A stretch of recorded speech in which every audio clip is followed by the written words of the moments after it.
Hello बच्चों, let's read the given question. The question says a projectile is fired at a certain angle with the horizontal.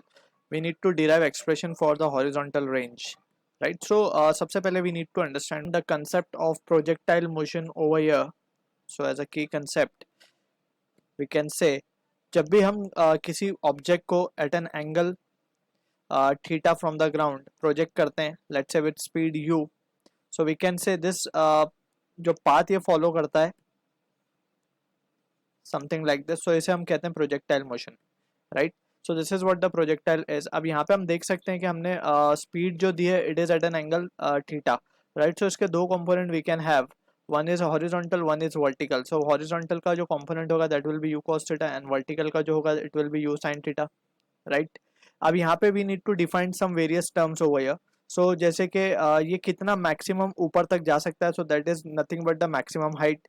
And ये कितना horizontal distance cover कर सकता है, it is known as the range.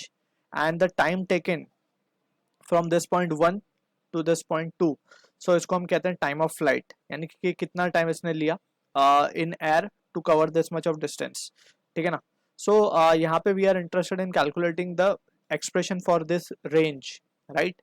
अब यहाँ पे we can see this is the case of two dimensional motion. So इसमें हम दो मोशन को कंसिडर कर सकते हैं, along y axis and along x axis, right. So along y हम देख सकते हैं कि it will be under the influence of gravity. हर पॉइंट पे gravity will be acting in the downward direction, but at the same time we can say जो horizontal speed है it will remain unchanged. It is not in case of accelerated motion. So x के along acceleration क्या होगा, it is zero. But y के along acceleration की अगर हम बात करें तो it will be minus g, क्योंकि नीचे की तरफ accelerate हो रहा होगा ये, right. Acceleration will be acting on the particle in the downward direction. यहाँ पे we can say also एक चीज we can understand over here. यहाँ पे लेट्स से ये पॉइंट 1 है, ये 2 हमने दिया, ये पॉइंट 3 है. सो 1 से 3 तक जाने में पार्टिकल की जो वेलोसिटी वो कम होती जाएगी, देन 3 to 2 में अगेन इसकी वेलोसिटी क्या हो जाएगी, बढ़ती जाएगी, since it is moving under the influence of gravity, right.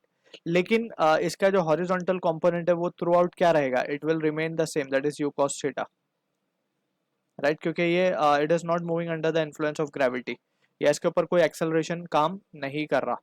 ठीक है. So from this situation we can say, और यहाँ से हम देख सकते हैं कि जितना टाइम इसको 1 से 2 में जाने में लगेगा उसको हम कहते हैं टाइम ऑफ फ्लाइट. ठीक है. सो फ्रॉम दिस ऑल्सो हम यहाँ पे लिख सकते हैं जो वाई के अलोंग कंपोनेंट होगा वेलोसिटी का, that will be u sin theta, और यहाँ पे होगा यू cos थीटा. ठीक है. So this are few important basic thing regarding the projectile motion that we need to understand. अब हमें रेंज निकालना है. So to calculate the range, since we can see range को के अलोंग जो speed का कंपोनेंट है which is responsible for the horizontal distance covering, it is u cos theta.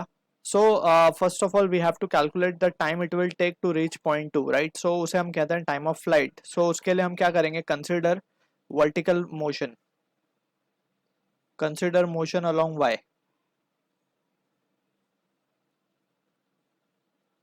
ठीक है ना. y के along अगर हम मोशन देखें, so इसमें स्पीड जो इनिशियल स्पीड है that is u, it is u sin theta. Acceleration जो है वो है minus g, right. And let's say जो टाइम लग रहा है टू रीच फ्रॉम 1 to 3, 1 से 3 पॉइंट के लिए हम देख रहे हैं. So time let's say it is, हम मान लेते हैं it will be small t, t कह देते हैं, स्मॉल टी कह देते हैं, right. So from here we can say जो फाइनल वेलोसिटी होगी अलोंग वाई की बात कर रहे हैं हम, सो वाई पे जो वर्टिकल वेलोसिटी होगी 3 पॉइंट पे जाके it will be 0 at 3, right, at point 3. So यहाँ पे हम देख सकते हैं फाइनली अगर हम equation of motion, that is first equation of motion, that is v equals to u plus a t अगर लगाते हैं, so we can say v तो 0 हो जाएगा, u minus of g t, since g is in the downward direction, so we are following the vector notation over here. So u की value क्या आ जाएगी हमारे पास, u will be G T, और u तो हमारे पास u sin थीटा है, right. So u sin theta upon g will be the value of t, यानी कि 1 से 3 में जाने के लिए इतना टाइम लगा. So we can say therefore total time of flight, total time जिसको हम कहेंगे capital t will be twice of t. जितना टाइम जाने में लगा उतना टाइम आने में लगा. We are considering the idealistic condition जहाँ पे हम एयर फ्रिक्शन और रेजिस्टेंस टू द मोशन हम निग्लेक्ट कर रहे हैं यहाँ पे. So we can say from this t will be equals to 2u sin theta upon g, यानी कि इतना टाइम इसको लगा है to reach point 2. Now we can say along horizontal, since there is no acceleration acting, so we can say जो range की value आएगी, since range is nothing but the distance, so distance will be speed into time. So speed क्या होगा, u cos theta into time. ठीक है ना. just speed को हम क्या लिखते हैं, distance upon time, so distance will be speed into time. and यहाँ पे time की value भी हमारे पास है, so हम क्या लिख सकते हैं, 2u sin theta cos theta upon g.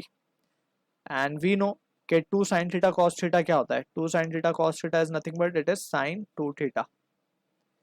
sin 2 theta तो हम यहाँ पे क्या लिख सकते हैं, and this will be u square हो जाएगा. सो u square sin square theta upon g is the answer to the question, that is the horizontal range we are getting as this. So I hope you understood the solution. All the best.